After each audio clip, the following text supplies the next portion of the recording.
Now, when it comes to the real life presentation, as much as you know all about these things, you would get nervous for sure. So I just want to share a little bit about the mindset that I try to tune myself to make sure that I stay calm on the stage.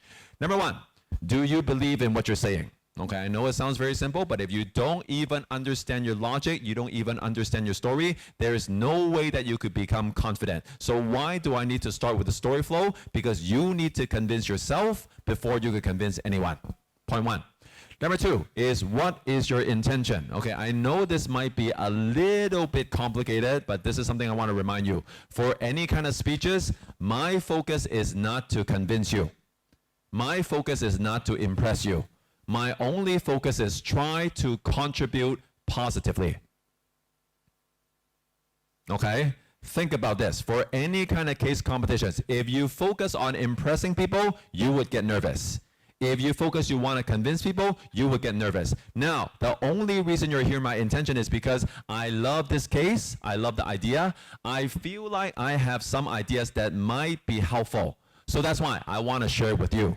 If you love my ideas, wonderful. If you do not agree with my ideas, thank you for your time. Okay, so this is a very important thing. Even nowadays, I'm doing so many corporate trainings, I cannot guarantee I could convince you. I cannot guarantee I can impress you, because that's not my focus. My focus is not about me, it's always about my audiences.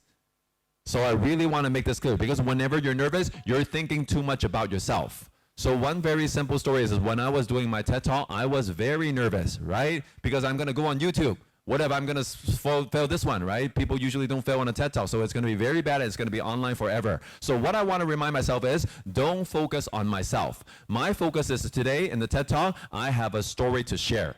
I know this story has power, it has energy. I want to share it with a lot of people. So what was going in my mind was, I was thinking, in the future, when this video is going to put on YouTube, you never know. Maybe there's going to be one kid in one part of the world that happens to click on my video. They got some inspirations and it made their life a little bit better.